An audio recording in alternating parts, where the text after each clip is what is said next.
Welcome to We'll Get You Home, a place where we talk all things real estate with Dave and Jackie of Relocal Real Estate in Kennesaw, Georgia. Dave, Jackie, how you doing today? Oh, good. Perfect. Gorgeous day here in Kennesaw. Excellent.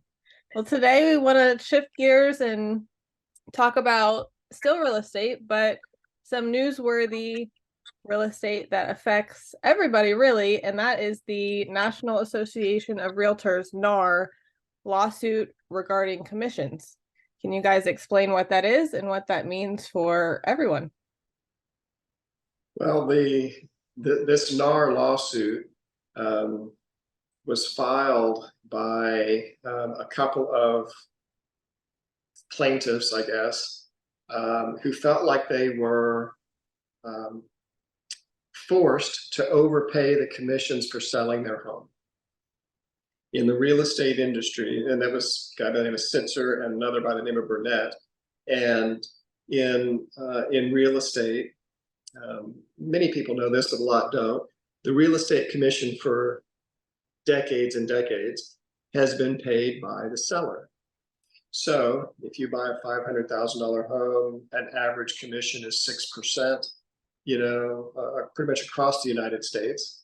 And so the seller will pay about $30,000 to sell their home. Traditionally, half of that goes to the buyer's agent. So $15,000 to the agent that brings the buyer on the sale, and then $15,000 or 3% goes to the agent who listed it. It's called cooperation. You agree to cooperate with other members, usually of an MLS, a multiple listing service. And in the United States, there are two different kinds of real estate representatives. There are those called realtors, who are members of the National Association of Realtors. Here in Georgia, the Georgia Association of Realtors, and where we are, the Cobb County Association of Realtors. And so you have to belong to be a realtor. You have to belong to your local, your state, and then the national, association. Then there are real estate agents who have the same license as a realtor, but they, quote unquote, don't ascribe to the code of ethics that NAR, puts forth. I personally believe that either you're ethical or not, but signing on to the National Association of Realtors is not going to make you ethical if you're planning to, mess with people. So anyway, you have those two, and NAR put forth a policy that basically said, if you're going to be a realtor, a member of the National Association of Realtors, then you have to share your commission. You have to offer buyer's agents a portion of your commission that you've negotiated with the seller in order to put it on the MLSs. The MLSs, for the most part, agreed with that. And in collusion, if you will, that's what the plaintiffs are saying, collusion with NAR. So MLSs and NARs colluded to really not allow agents, to not cooperate. And the plaintiffs, the ones who are bringing the lawsuit, are saying that that's a violation of the Sherman antitrust law. So they're trying to create a monopoly, is basically what they're saying, in the real estate space. So that's the the lawsuit in in 5 minutes. So, good. Yeah. And Sherman antitrust in 5 seconds is Sherman antitrust is the law in the United States that keeps businesses from discriminating against other businesses or against consumers. Okay. Yeah. So where are we now with this lawsuit, and what do you see it? Where do you see it going in the future, and what could possibly change? Well, I mean, right now it's in litigation. They think it's going to go to trial sometime in 2024. I think that the big thing is they're saying that sellers aren't going to be paying the buyer's agents anymore. So if the buyer's agents need to get paid, they need to get paid by the client they're representing, which is the buyer, who already has a lot of expenses when they're purchasing a house. So I think regardless, this is going to fundamentally change the way real estate is transacted in the United States. Regardless of who wins, what it's doing is it's drawing attention to the fact that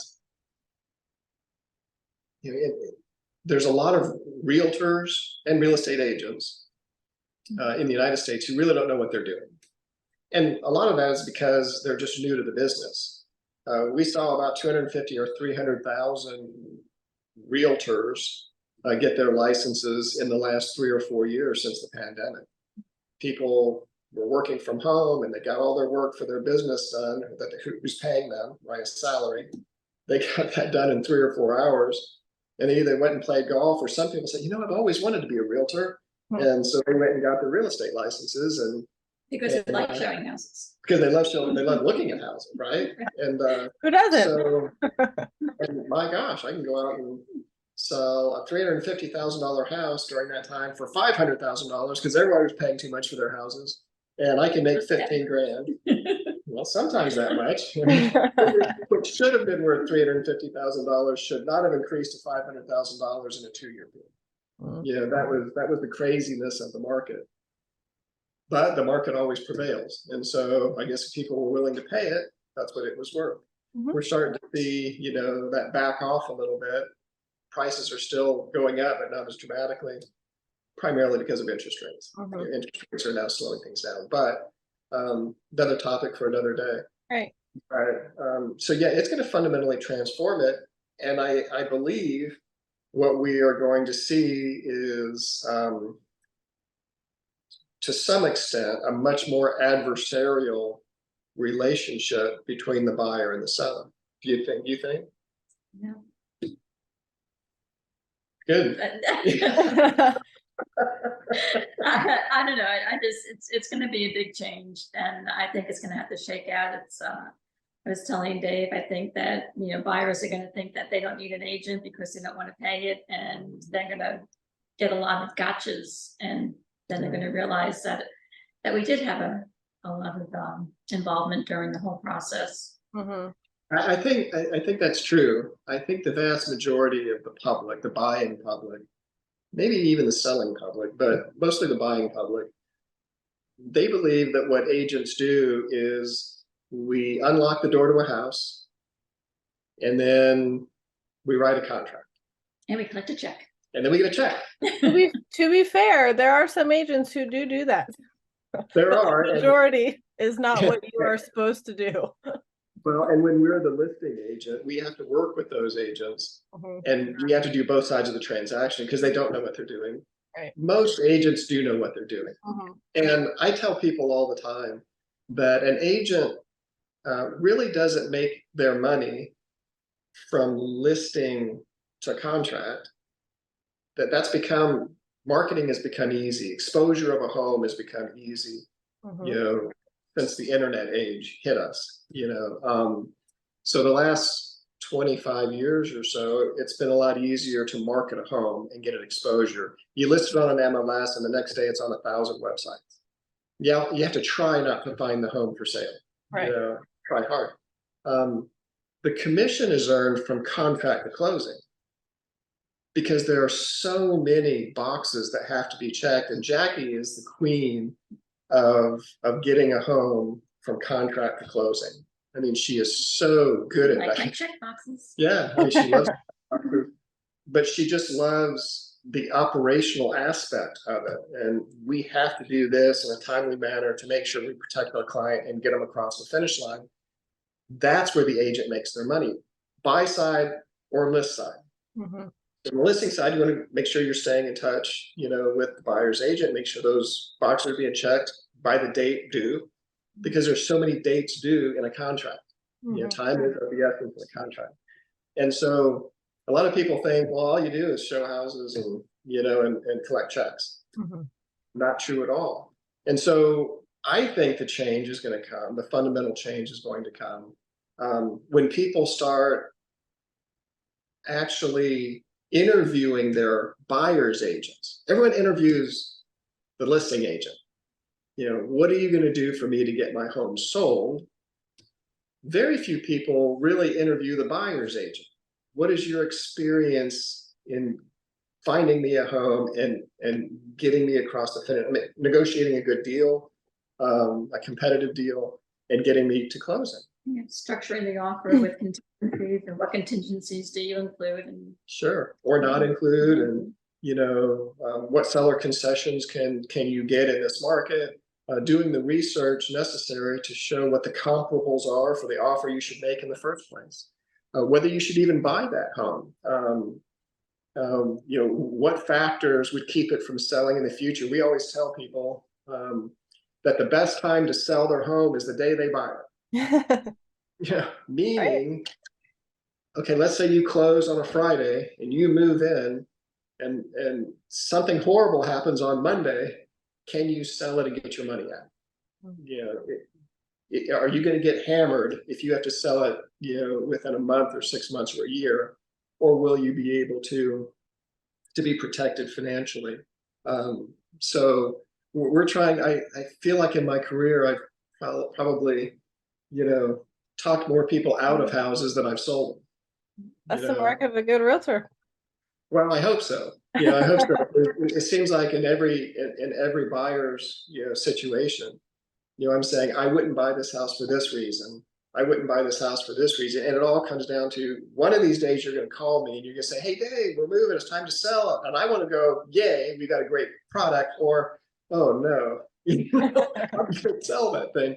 And that's not what, the response I want them to get. So, this is going to fundamentally change real estate.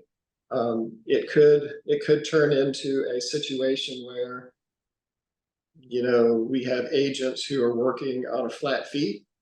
I'll be your buyer's agent for $2,500. Or hourly. Or hourly. That would be great. Hourly would be nice, especially on the buy side, because no inventory. I mean, that's attorneys. That's like getting attorneys. Would you charge hourly fees in the hundreds? 100. We're worth way more than that. I mean, it's gonna again, the market will prevail there. I think the good agents will probably get to a point where they're charging, $300, $400, $500, $600 an hour. Well, that's what I meant by hundreds. I didn't mean 100s. I just meant hundreds all the way up to 900. And we were just preparing for this. We were listening to another podcast that was talking about this issue, and he brought up a good point. And he basically said, why is it that someone who got their license last week and they go out to sell a home, to a buyer, why do they get the same, commission as I do, who's been in the business 37 years, or Jackie, who's been in the business almost 18 years, with thousands of transactions in her? Why is it that someone who's never sold a home before will get paid the same amount as I do, with all that experience? Because they've got their broker behind them that is helping them along the way. Well, and that's true, but they don't have the same experience, and they can get themselves, if they don't have a great broker behind them, they can get themselves hurt. And we have agents underneath us, and we tell them that, listen, when you're doing your first 10 deals, we're really doing those first 10 deals with you, so that you can get the experience and make sure your client gets, the service that they deserve. And working with them either from a buy side or a sell side, list side. So, but it was a good point. So now I think people are going to start discriminating. They're going to start interviewing. They're going to start asking tougher questions of their buyer's agents, because they may have to be paying that commission, instead of the seller paying the commission for them, which brings up the affordability part. I don't know how buyers are going to buy a home, pay for their mortgage, pay for all the closing costs, taxes, insurance, and the prepaids, and an agent. Well, all the buyers are just going to have to go get their real estate licenses. Well, and you might find some of that. Yeah. That's right. We might not have a drop in realtors, because I actually think that we're gonna have realtors, those 300,000 that got in the business, and plus maybe another 300,000, that just don't do much every year. I think that they're gonna let their licenses lapse, because it's just not as lucrative to get paid, or to have to even justify their commission to a buyer. Because I mean, it might be this, Addie, what is it that you bring to the table? Why should I pay you $15,000 on a $500,000 deal as my buyer's agent if I have to write the check to you?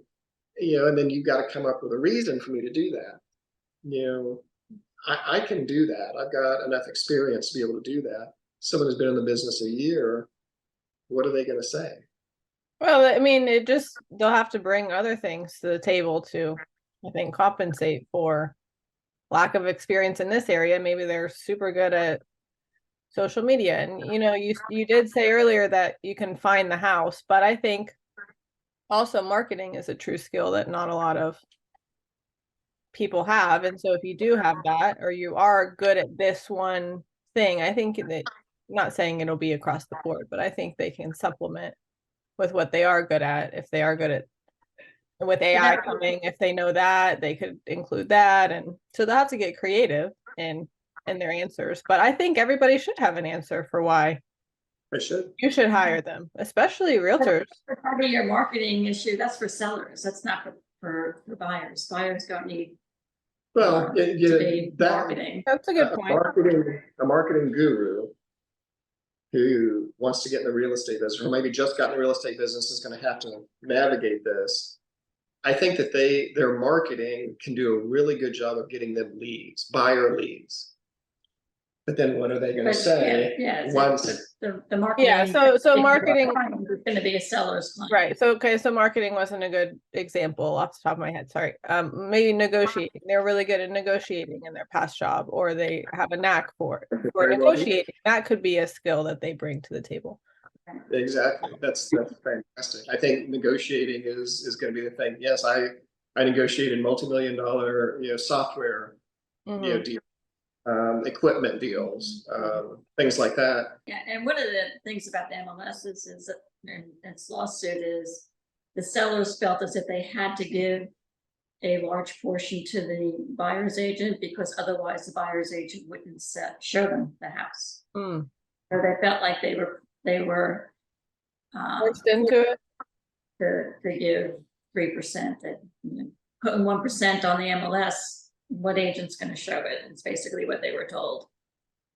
And that might be some truth to some agents there. I think that there is truth to that because, I mean, I think if you look at it, somebody who is working for, let's say, $15 an hour, let's just say McDonald's. I can go to work for $15 an hour at McDonald's, or I can get $30 an hour, at Chick-fil-A. I know they don't pay that, but let's just say, which company are you going to work for? I'm going to go and do the same work at Chick-fil-A for 30 or McDonald's for 15. Right. Same thing in the real estate industry. I can work for 3% by showing this house, or I can work for 1% or 1.5% or even 2%. I can take a 50%, 33% haircut to sell this house, or I can comparable homes, or I can sell this one for 3%. Most agents are going to go show the one for 3%. Mm-hmm. We show everything. Just to be clear, we'll show if our client says, I really like that house, and they're offering us 1.5%, we'll show it. But we are not going to be as exuberant, I hate to say. Because if it's a $500,000 house, then we're working for $7,500 or we're working for $15,000. I think that's just human nature. The last thing is, how are these agents going to get paid? Most people are not going to write the $15,000 check in our $500,000 example. They're not going to want to, or not going to be able to. And so how are the agents going to get paid? And that, a lot of talk right now is, okay, mortgage companies are going to suffer tremendously from this if there are fewer homes being bought because of this rule. So it could very well be that mortgage companies are going to come in and make a rule and say, and this involves Fannie Mae and Freddie Mac, who insures and buys a lot of these loans, will we allow the $15,000 to be financed by the buyer? So they're going to put down $50,000, 10% of that $500,000 home. We're going to give them a $450,000 loan plus $15,000, so a $465,000 loan to finance in the commission for their agent. And that hasn't been put in stone yet, but there is a tremendous amount of conversation about that in the industry. How is the agent, or maybe get paid out over time? You know, I'll give you $5,000 and I'll pay you, $250 a month for the next, 3 years. And how do you keep that going without trying to collect It's a lien. courts? You're putting a lien, then the agent is putting a lien on property until it's paid for. And if it's in the mortgage, that means that they're paying us over 30 years. We get paid right away, but they'll be paying us they'll be over 30 paying years with a 30 higher years. interest rate. And so, yeah, there's a lot of things going to have to be worked out, but the top agents who remain in the industry will figure it out. Top agents will figure it out, and the top companies will figure it out. And real estate will still be bought and sold, and there'll still be buyers agents and listing agents. The question is just now compensation. But we've been doing this a long time, and we have the experience. Regardless of what happens, we're going to be in the real estate business. What else would we do? I don't know what else we would do. So we're going to have to get you home. You're not going into landscaping. No, not going into landscaping. We just put in a circle drive out front of our house, and I did a lot of work manually, and I don't want to do that anymore. I'm so glad I'm in the real estate business, not in the landscape business. But